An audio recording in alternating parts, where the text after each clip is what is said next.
Bonjour et bienvenue à tous. Oh, j'ai la tête qui tourne. Oh, j'ai tourné la tête. Oh, j'ai la tête. Donc bonjour et bienvenue à tous, bienvenue sur Boita, la chaîne qui parle de cinéma, d'audiovisuel, de son actualité, de ses films, de présentation de films, enfin, de tout un tas de choses très intéressantes, et donc toutes ces choses en rapport avec le 7e art. Et donc on se retrouve maintenant aujourd'hui pour parler de l'histoire un petit peu du 3D, enfin des images de synthèse, voilà, comment est-ce que ça s'est créé, comment on a eu l'idée, comment, qui, pourquoi faire, bla bla bla. Au-delà de l'histoire, je vais aussi vous parler du futur du 3D, de ce que ça va pouvoir devenir. Voilà, l'histoire du passé, du présent, du futur, enfin voilà, tout le 3D. Bien sûr, je vais peut-être pas développer vraiment toute l'histoire du 3D en disant voilà, c'est machin qui est allé voir truc bidule, qui est allé voir machin parce qu'il avait l'idée de machin. Bon, là on est plus sur une vidéo tranquille, une vidéo où je vous donne quelques petites informations par-ci par-là. Donc voilà, pour commencer, eh bien on va parler des débuts des images de synthèse, du 3D, comment c'est né et tout. Le premier film entièrement réalisé en images de synthèse, ça a été Toy Story en 1995. Ça a été pour l'époque une véritable révolution, puisque voilà, on ne savait pas du tout, on connaissait pas du tout comment faire des images en 3D, comment faire voilà, tout ça. Donc ça a été vraiment un véritable exploit. Et un exploit tel que, en fait, on n'aurait pas pu le faire sur n'importe quel ordinateur, puisqu'il a fallu créer un ordinateur exprès pour donc produire ce film, et cet ordinateur a même un nom, le Pixar Image Computer. Et oui, je ne l'ai pas dit, mais ce sont les studios de Pixar qui ont réalisé Toy Story. Ensuite, autre avancée majeure, je crois que c'est le deuxième film de Pixar qui est sorti en 2001, et bien c'est Shrek, le premier Shrek. Et pourquoi est-ce que ça a été vraiment si spectaculaire que ça? Puisque en fait il a été sélectionné en compétition au Festival de Cannes donc de 2001, et c'est aussi le premier film à recevoir donc l'Oscar du meilleur film d'animation en 2002. Ensuite, il y a eu donc Monstres et compagnie, et là ça a été vraiment un véritable défi pour ceux qui ont contribué à ce film, puisqu'il fallait en fait pour le monstre, je sais plus comment il s'appelle, mais enfin le monstre, il fallait lui mettre plein de poils, et ça on ne savait pas encore vraiment comment faire. Ensuite, il y a eu L'Âge de glace en 2002, ensuite il y a eu Nemo en 2003, et puis à chaque fois, c'était mieux que les précédents, c'était des véritables succès, les uns après les autres. Tout ça réalisé par Pixar, hein, c'est le studio d'animation par référence, enfin d'animation 3D, hein, pardon. Parce que les studios d'animation 2D, c'est plus Disney. Bien que Disney ait racheté Pixar en 2002, je sais plus exactement. Oui, c'est peut-être 2002, je sais plus. Donc voilà, maintenant on va parler des différents domaines d'application. Voilà, en fait maintenant le 3D s'est développé, il n'y a plus que pour l'animation que l'on fait ça. Au début c'était pour cela, mais après, non, au début je crois qu'il y avait d'autres, il n'y avait pas que pour l'animation, c'était aussi pour d'autres trucs. Je crois que c'est l'armée qui, la première, a fait ça. Ce sont toutes les découvertes importantes étaient pour l'armée, hein, donc voilà. Enfin, étaient faites par l'armée. Et ensuite, elles ont été développées au domaine civil, donc bon, voilà, à chaque fois, ça se passe comme ça. Internet, ça se fait comme ça, là, je crois aussi, donc voilà. Tout le temps, l'armée, mais merci l'armée, mais enfin bon, si on pouvait inventer sans se battre, ce serait cool, hein, parce que voilà, si on a besoin de se battre pour inventer des choses, c'est un peu nul. Bon. Trêve de bavardage. Donc voilà, différents domaines d'application. Donc, si on veut rester dans le cinéma, vraiment pur et dur, on peut dire que on peut l'appliquer avec le motion capture, qui est en fait tout simplement une extension du 3D. C'est donc la possibilité de capter des mouvements réels, des mouvements que l'on fait vraiment avec son corps, avec une combinaison spéciale, avec de petits points, de petits machins, pour vraiment capter tous les mouvements du corps et le retranscrire sur un personnage 3D, qui d'ailleurs n'a pas forcément une allure humaine, hein. Enfin, par exemple, ça a été le cas je vous attends, pour Avatar bien sûr, hein. Avatar, le meilleur film du monde. Non, bon, c'est peut-être pas le meilleur, enfin, c'est franchement un des plus gros films du monde. D'ailleurs, j'avais vu que Avatar, comme il était ressorti en Chine, eh bien il l'a dépassé au box-office Avengers Endgame, qui était devenu le film le plus rentable de tous les temps, et Avatar l'a dépassé puisqu'il est ressorti en Chine. Avatar est redevenu le film ayant le meilleur box-office. Voilà, j'avais vu passer cette information, donc voilà, c'est cadeau. Bon, allez, on passe au suivant. D'ailleurs, oui aussi, je vous ai pas parlé du motion capture, enfin je vous ai pas vraiment développé sur Avatar, je passe au suivant sans... Et bien pour Avatar, ils ont utilisé des combinaisons de motion capture pour vraiment capturer des mouvements humains et l'ont transcrit sur les Na'vi, les petits hommes bleus quoi. Les grands hommes bleus d'ailleurs, ils font plus grands que les humains d'ailleurs. Et aussi ça a été utilisé pour Avengers Endgame, notamment eh bien pour faire le grand méchant Thanos. Donc voilà, comme Thanos est censé être beaucoup plus grand que les autres, enfin que les humains quoi, eh bien il a été filmé en motion capture. On va parler donc de l'anaglyphe et des casques à réalité virtuelle. Puisque là, le 3D, bah, c'est bien gentil hein, tout ça, de voir sur un écran 2D, ce serait mieux de le voir en 3D plutôt que sur un écran 2D, c'est du 3D quoi, on voit en 3D. Oh. Les casques à réalité virtuelle utilisent, pareil pour les lunettes à réalité virtuelle, enfin j'y reviendrai un petit peu plus tard, mais je vous expliquerai un petit peu ce principe un petit peu plus tard, mais en fait les casques à réalité virtuelle utilisent le principe de l'anaglyphe.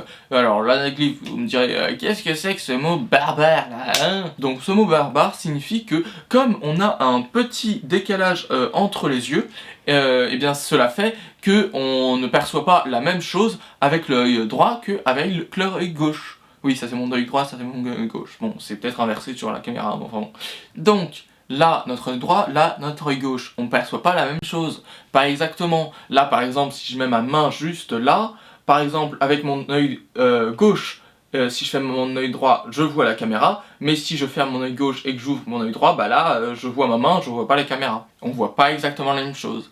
Et donc, ça permet de vraiment immerger comme si c'était la réalité, puisque la réalité c'est comme ça, donc on est habitué à voir comme ça. Voilà, et l'anaglyphe en fait, c'est le fait de décaler un petit peu les images, selon si c'est au premier plan, selon si c'est au dernier plan et tout, de décaler les objets les uns par rapport aux autres, pour recréer justement ce petit décalage qu'il y a entre nos deux yeux. Si on prend le cas d'un casque à réalité virtuelle, tu mets ton casque à réalité virtuelle et tu as donc dans ton œil droit une lentille que tu vois qui est un petit peu décalée vers la droite et une lentille qui est un petit peu décalée vers la gauche, enfin les images sont un petit peu décalées et donc ça permet de recréer cet espace qu'il y a entre nos deux yeux et de recréer donc la réalité comme elle est en fait.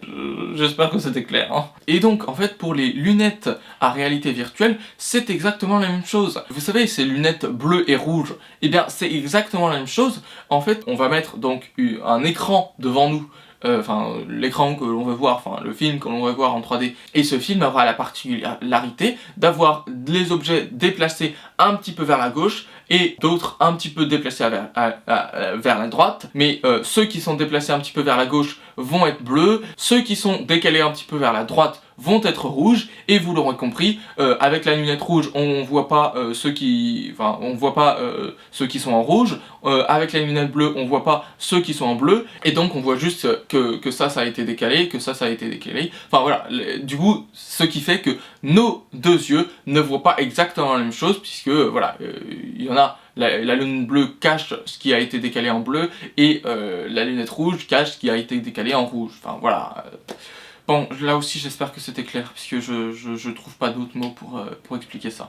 Ça peut être aussi utile dans le domaine médical pour plusieurs raisons, notamment pour aider les chirurgiens, enfin ceux qui opèrent et tout, à mieux visualiser le corps, les organes qu'il y a, à mieux visualiser ce qui va pas et tout. Enfin voilà, on peut recréer en 3D et faire des simulations pour voir si si on coupe ça, ce que ça fait, enfin voilà, des trucs comme ça quoi. Et puis voilà, des scanners ou des IRM peuvent être représentés en 3D hein, pour pour une meilleure compréhension, voilà, pour mieux comprendre tout cela. Ça peut être aussi utile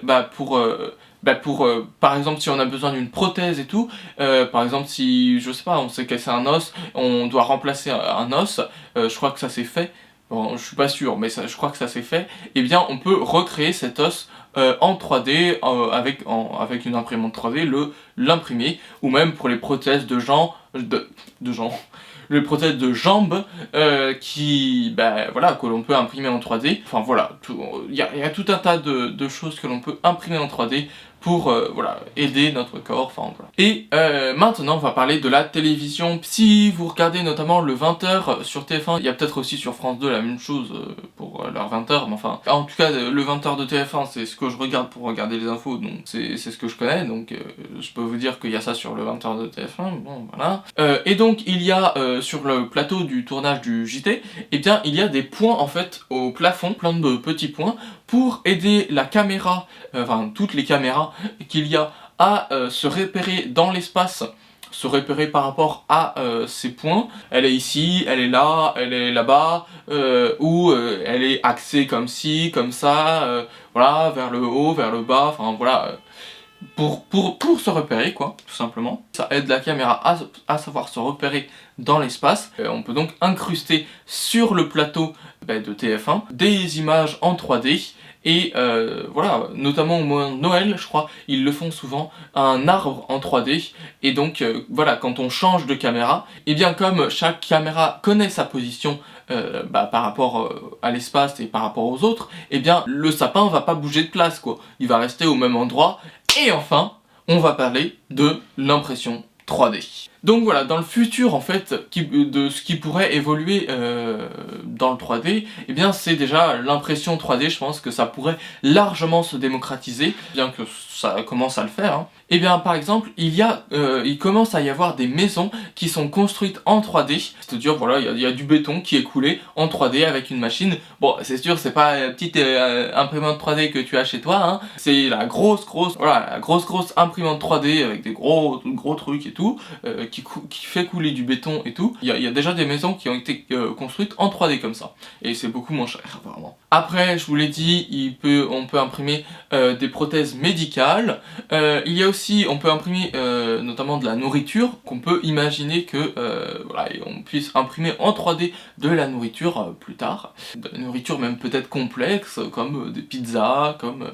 je sais pas si c'est très complexe des pizzas, mais enfin bon, voilà, des nourritures avec, voilà, de la nourriture avec plusieurs ingrédients, voilà, je suis sûr on pourra faire plein de choses avec ça. Après, on peut pas savoir non plus de vraiment tout ce qui va se passer dans le futur, mais on peut déjà aussi imaginer que l'on puisse voir une vidéo vraiment en 3D avec un casque à réalité virtuelle et qu'on soit vraiment dans la vidéo.